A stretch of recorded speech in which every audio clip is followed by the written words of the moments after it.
Hey guys, it's Paradise, and have you ever wanted to one-shot bosses? Well, this new build in Shadow of the Erdtree allows you to do that, as it's just that strong and probably one of the strongest builds in the game so far. So in today's video, we're going to show you how to get all of the core parts that you need so you can get this up and running as quickly as possible. Testing out creative builds and new weapons is one of the funnest parts of Elden Ring, so let's not waste any time and get into it. This build comes from a post on the Elden Ring wiki from an anonymous poster 3 days ago. They pointed out that the new weapon type Perfume bottles hits like an absolute truck when combined with the Rolling Sparks Art of War. Since then, others like Yui and Cyrope have posted their own version of the build with extra buffs, but we're going to go over the necessary items to get the build up and running and how to use it. The build itself works with most Perfume bottles, but one of the better ones to use is the Lightning bottle, as this has multiple hitboxes that do huge damage. You can find it here on the map in this body of water. However, this is located in one of the hidden areas that you need to access, so you want to follow this route, which starts from the castle front site of Grace. So hop onto your mount and follow the path to the east, but then break off and go down this section past this checkpoint or encampment with the enemies, and you'll see some ruins ahead with a bunch of monsters fighting each other, and we want to break off to the left here and go down this hill past the enemies again, and we'll come up on an area that's kind of like a swamp or a bog, and we want to hug to the left. Don't worry, the poisonous looking water won't actually damage or inflict anything on you. You can easily run through it, but be careful of those flower enemies. They can put status on you and they're quite annoying. Keep going north and then loop around west down this hill, past these small enemies stood at the very end, and as you can see here, once we get in the water, go straight left into this cave past the big flower. Inside the cave, hug the left wall and follow the passageways that are basically on the left side. Keep going left until you get to a grace point, which of course you want to activate if you haven't been here before. This is a great checkpoint if you sort of mess up the parkour that's coming up. After you have your checkpoint, hop on your horse, head out into the water and start going south to the waterfall, and you'll see a whole parkour section. This is quite easy on your mount because you have the double jump. If you want, you can pick up this cookbook, why not? And then drop down, follow the waterfall along, but stay on the left past these bird enemies. Some of them do come alive and attack you, but if you run at full speed, they shouldn't reach you except for their projectiles, as you can see. So heal up if you need to. Keep going until you get to the next parkour section that you can see here. Hop down to the very bottom, and we have our next checkpoint, our next site of grace, which again, if you haven't got this site of grace, obviously pick it up. It's a new checkpoint for us. Then hop on your mount, stick to the right hand side and parkour your way down.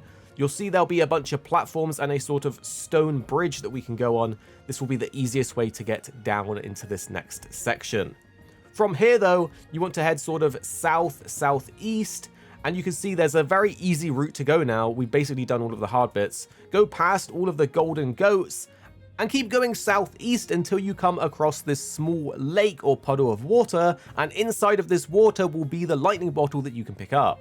The lightning bottle is great, and a lot of enemies in the game are even weak to lightning damage, like Mesmer for example. Another benefit of using lightning is that when an enemy is in water, or if it's raining, they will take additional damage, and with the Perfume bottles you can actually dual wield them with only one bottle. What's interesting though is that the Perfume bottles allow you to equip an Ash of War, and this is a major part of what makes this build work, so now we need to grab that, which will be the Ash of War Rolling Sparks.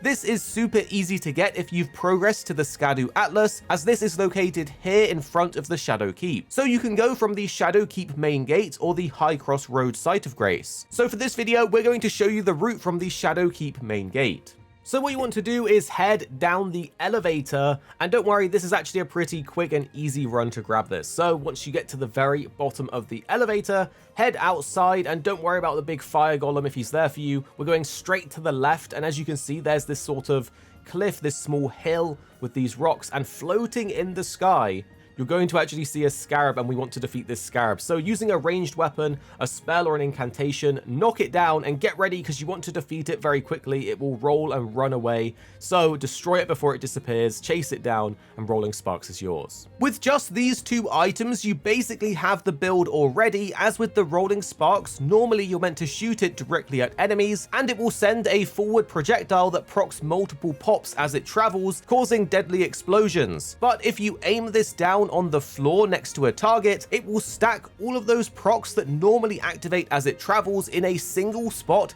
for a ton of damage. This is also very spammable, meaning anything that doesn't get clapped in one go can be ruined with just a few more. So with those two parts, you can leave it here. But within the DLC, they've actually introduced new tiers, and one of them, while risky, will massively boost your damage output, so let's go and grab that. There is a little method to it, but what we're looking for is the Bloodsucking cracked tier. This tier, when used in your flask, raises your attack power by 20% for 3 minutes at the cost of losing 23 health per second, which doesn't really matter when you'll be destroying even the biggest enemies within seconds. So to grab this, you need to wake up the Furnace Golem located at the Ruins of Unite. You can't do this by attacking it normally, so you're going to need to grab some hefty furnace pots and throw it at it, and the easiest way to do that is by grabbing the cookbook from this location. So to grab this, head to the Great Bridge North or 3 Cross Site of Grace Point and follow this route.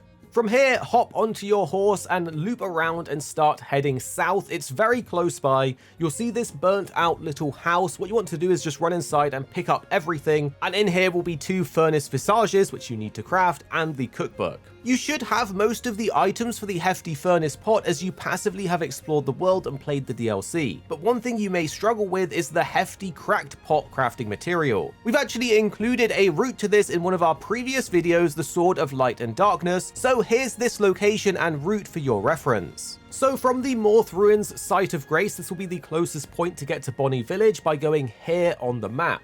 Once you are in this area, you want to look for this sort of underground pathway or cave that you jump into. Follow this all the way through until you eventually get up to a ladder where you can climb into Bonnie Village. From Bonnie Village, you then want to go exactly here. This will have a glowing item on the floor around some pots that will give you the hefty cracked pot.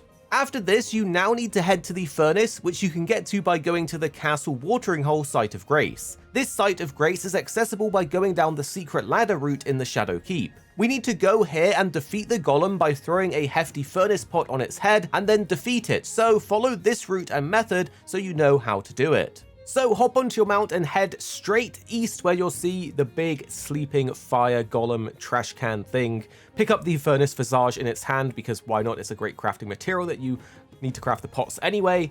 Loop around into this ruin and parkour along these walls so you can get to this little high point that's very convenient to throw the actual pot at him to wake him up. So throw the pot, he will activate, and then you basically want to defeat him.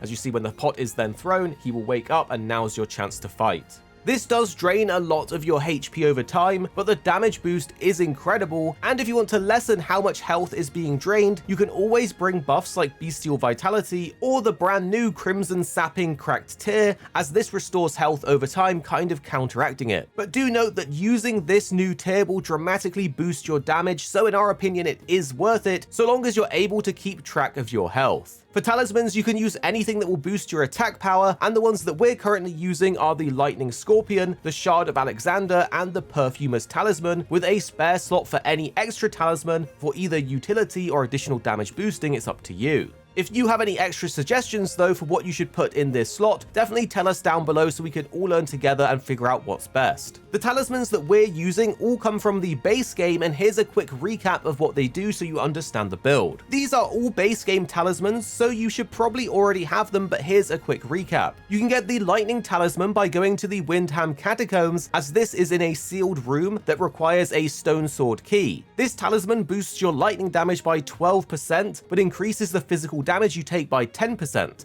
But since we're using the lightning damage bottle, this is a great choice. You get the Shard of Alexander by completing his questline in the base game, and you receive it at the very end of that story. This increases the attack power of your skills. For the Perfumer's Talisman, this is located in the Perfumer's Ruins. The closest fast travel point is the Unsightly Catacombs, and you can grab it in this chest at the back of the ruins. You can also use the Ritual Talisman if you're not using the Bloodsucking tier, as this will boost your attack power when on full health, but some people are suggesting the Aged One's Exaltation. You get this by defeating the Winter Lantern enemies with parries in the Abyssal Woods. This increases your damage based on the madness that you have inflicted on you, which you can actually do yourself itself with certain incantations, making it a very good damage boost. It gives you plus 20 for 60 seconds. For this build, you want to pump up your stats to their soft cap for your preferred perfume bottle type. Now, since we're in the DLC and we're focusing on the lightning perfume bottle, then you're going to want to juice up your dex and faith. This is because these are the stats that affect your damage with this perfume bottle, but here's our full stat suggestions. For vigor, being around 50 or 60 is a good place, especially with the difficulty of the DLC. For your mind stack, being between 15 and 20 is great as you have enough mana to cast things a few times. For your endurance, you're going to want to be around 20 to 30, but scale this up based on the equipment you want to use. You then have a choice if you want to pump your dex or faith more. It seems that it scales a bit better with faith than with dex, but having 50-50 in both is definitely a good option for some meaty damage, but you could always go 80-20 or 50-20 and still achieve some very good damage scaling. On top of this, when it comes to your armor, you can use the Rakshas's armor set to further boost your damage, but this will further increase the damage you take, just like the Lightning Scorpion charm. You can get this by going to the Eastern Nameless Mausoleum, which is closest to the site of grace at the Recluse's River downstream. So there you have it, a complete build that allows you to absolutely slap bosses in one shot. If you do want to try this, we recommend doing it sooner rather than later, because as soon as FromSoft get their hands on this, you know it's going to be nerfed into the ground. But right now, it is one of the strongest, if not the strongest builds in the game. Do tell us what build you're currently playing with and what boss you have found the hardest so far. But honestly, who would have thought we'll be throwing Paco Rabanne 1 million at enemies in Elden Ring to one-shot them? Drop a like and comment below if we've helped you out, and stay subscribed for more Elden Ring coming your way soon.